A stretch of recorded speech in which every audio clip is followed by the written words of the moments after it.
મહાનગરપાલિકા બન્યા બાદ પ્રથમ વખત મ્યુનિસિપલ કમિશનર દ્વારા ધ્વજવંદન કરાયું। શહેરને વિકાસ તરફ લઈ જવા કમિશનર અને ધારાસભ્ય પંકજ દેસાઈએ કટિબદ્ધતા દર્શાવી। મહાનગરપાલિકા કચેરીના કેમ્પસમાં વૃક્ષારોપણ કરવામાં આવ્યું। આ પ્રસંગે ડેપ્યુટી કમિશનર, પંચાયતી રાજ સમિતિના અધ્યક્ષ અને નડિયાદના ધારાસભ્ય પંકજ દેસાઈ સહિત સ્થાનિક આગેવાનો અને મહાનગરપાલિકાના કર્મચારીઓ હાજર રહ્યા હતા। ધારાસભ્યે જણાવ્યું કે મુખ્યમંત્રી દ્વારા ચાલુ વર્ષે અંદાજે 200 કરોડના અલગ અલગ નવા પ્રોજેક્ટ તથા અંદાજે 118 કરોડના જૂના પ્રોજેક્ટ મંજૂર કરવામાં આવ્યા છે। નડિયાદને મહાનગરપાલિકા બનાવ્યા પછી આ આપણા માટે પહેલો પ્રજાસત્તાક દિવસ મહાનગરપાલિકા તરીકે ઉજવાઈ રહ્યો છે। એવા નડિયાદ મહાનગરને સંપૂર્ણપણે વિકસિત બનાવવાનું, લિવેબલ બનાવવાનું અને રાજ્યના મોટા કોર્પોરેશન જેવા કે સુરત, અમદાવાદની હરોળમાં લાવીને ઊભું કરવાનું અમારું નેમ છે। આ માટે હું સમગ્ર શહેરીજનોને અને તમામ લોકોને આહવાન કરું છું। આ તરફ બનાસકાંઠાના નડાબેટમાં પણ પ્રજાસત્તાક પર્વની ઉજવણી કરવામાં આવી। ભારત પાક ઇન્ટરનેશનલ નડાબેટ બોર્ડર પર પ્રજાસત્તાક દિવસની ઉજવણી કરાઈ। બીએસએફના જવાનોએ પરેડ, બાઇક રેલી, સાંસ્કૃતિક કાર્યક્રમ થકી પ્રજાસત્તાક પર્વની ઉજવણી કરી। ગુજરાતી ગાયક નિલેશ ગઢવીએ દેશભક્તિના ગીતોથી બોર્ડર વિસ્તારને દેશભક્તિના રંગે રંગ્યો। ઉજવણી માટે મોટી સંખ્યામાં આસપાસના વિસ્તારના લોકો પહોંચ્યા હતા।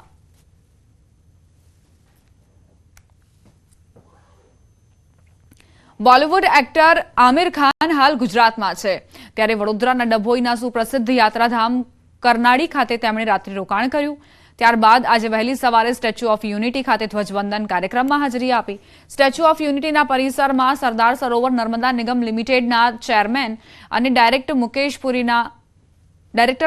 પુરીના હસ્તે ધ્વજવંદન કરવામાં આવ્યું। અભિનેતા આમિર ખાને પણ રાષ્ટ્રધ્વજને સલામી આપી। આમિર ખાન સ્ટેચ્યુ ઓફ યુનિટીના તમામ પ્રોજેક્ટ પણ નિહાળ્યા। આમિર ખાન તેમની આગામી ફિલ્મ સિતારે જમીન પરના શૂટિંગ માટે ગુજરાતમાં છે। आज के इस दिन पर मुझे मौका मिला कि श्री वल्लभ भाई पटेल, सरदार वल्लभ भाई पटेल जी के चरणों में मैं खड़ा हुआ, उनको नमन कर पाया, तो मेरे लिए ये बहुत ही गर्व की बात है और बेहद खुशी की बात है। કેડિલા હેલ્થકેરના ચેરપર્સન પંકજ પટેલને પદ્મભૂષણથી સન્માનિત કરાશે।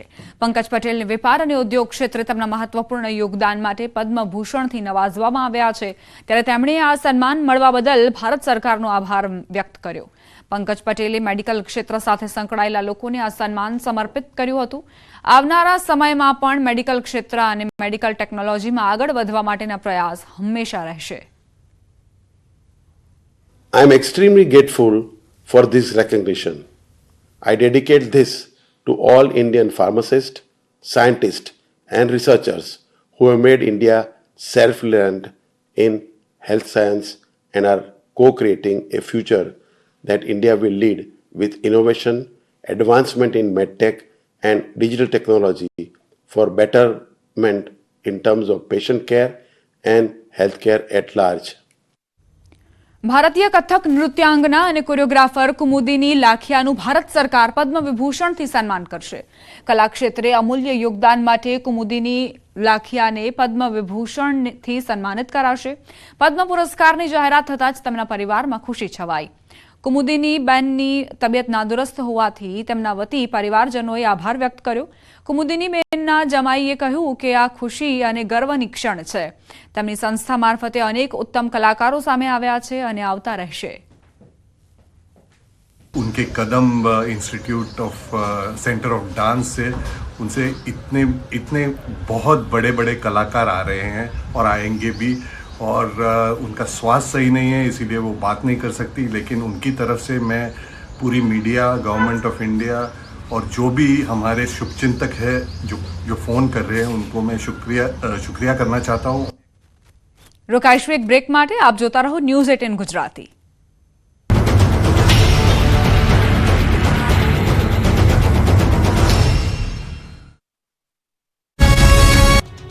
રાજ્યમાં જ્યાં જુઓ ત્યાં તોફાની તત્વોનો આતંક જોવા મળ્યો। ક્યાંક તોડફોડ તો ક્યાંક મારામારી, ક્યાંક બબાલ તો ક્યાંક હુમલો। અસામાજિક તત્વોને જાણે કે પોલીસનો ખૌફ જ ન રહ્યો હોય એવા દ્રશ્યો સર્જાયા।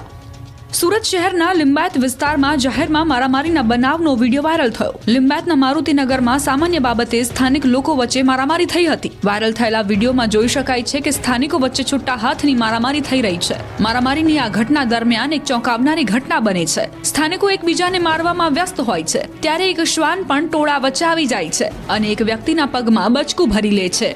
આ તરફ જૂનાગઢમાં પણ ગઈકાલે મારામારીના દ્રશ્યો સર્જાયા. માણાવદરમાં રસ્તા મુદ્દે જીનિંગ મિલમાં ધીંગાણું થયું. દગડ રોડ પર જીનિંગ મિલમાં શખ્સોએ મારામારી કરી હતી. ગાડીમાંથી ઉતરીને મિલના માલિક અને કર્મચારી પર હુમલો કરી દીધો. એટલું જ નહીં, મિલની ઓફિસમાં પણ શખ્સે તોડફોડ કરી હતી. સમગ્ર ઘટનાના સીસીટીવી સામે આવ્યા છે. ધોળા દિવસે અસામાજિક તત્વોએ રીતસરનો આતંક મચાવ્યો. હાથમાં લાકડીઓ સાથે આવેલા 4 લોકોએ પાર્લર પર તોડફોડ કરી. અચાનક ધસી આવેલા 4 લોકોએ પાર્લરમાં તોડફોડ કરતા આસપાસના લોકોમાં ભયનો માહોલ ફેલાયો. જાણે કે પોલીસ અને કાયદાનો સહેજ પણ ડર ન હોય તેમ બેફામ તોડફોડ કરી. દિયોદરમાં આવેલા પાર્લરમાં કોઈ કારણસર 4 લોકો આવ્યા અને લાકડીઓથી મન ફાવે તેમ તોડફોડ કરવા લાગ્યા. તોડફોડની સમગ્ર ઘટના સીસીટીવીમાં કેદ થઈ છે. આ લોકોએ શા માટે પાર્લરમાં તોડફોડ કરી તેનું કારણ જાણી શકાયું નથી. પરંતુ આ સામાજિક તત્વોના આતંકથી સ્થાનિકોમાં ભયનો માહોલ છે. તો બીજી બાજુ બેફામ બનેલા તોફાની તત્વો સામે કાર્યવાહી ન થતા પોલીસની કામગીરી સામે પણ સવાલો ઊભા થઈ રહ્યા છે. માથાભારે શખ્સોની દાદાગીરી તો જુઓ. આંગળી ચીંધીને લોકોને ધમકાવી રહ્યા છે. પોલીસની હાજરીમાં લોકોને ધમકાવતા માથાભારે શખ્સોને જાણે કે કોઈનો ડર નથી. સુરતના કતારગામની મણિનગર સોસાયટીમાં પાર્કિંગ મામલે બવાલ થઈ હતી, જેને લઈ 2 શખ્સો દ્વારા જાહેરમાં ધમકી આપવામાં આવી.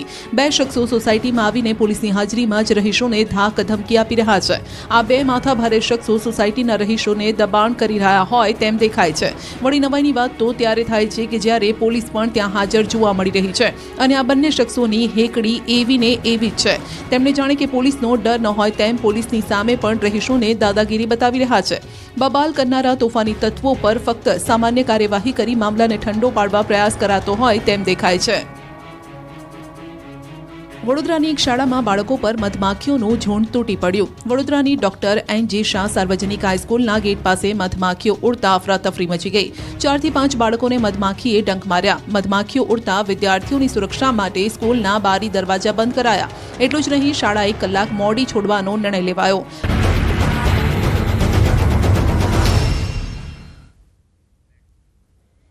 Welcome back. અનામત વિરુદ્ધ ભાજપ નેતાનું નિવેદન. સ્થાનિક સ્વરાજની ચૂંટણી પહેલા ખળભળાટ. ભાજપ નેતા નૌકાબેન પ્રજાપતિનું મોટું નિવેદન આજે અનામત માથાના દુખાવા સમાન બની છે. ભાજપના પ્રદેશ મંત્રી છે નૌકાબેન પ્રજાપતિ. રાજનીતિના કારણે અનામત દૂર ન થયાનો દાવો કર્યો. તુષ્ટિકરણના કારણે અનામત દૂર ન થયાનો દાવો કર્યો. મતબેંક માટે અનામત દૂર ન કરી શક્યાનો દાવો કર્યો. ભાભર નગરપાલિકા આયોજિત કાર્યક્રમમાં સંબોધન. પ્રજાસત્તાક પર્વની ઉજવણીનો કાર્યક્રમ હતો અને તેમાં નૌકાબેને આ નિવેદન આપ્યું છે.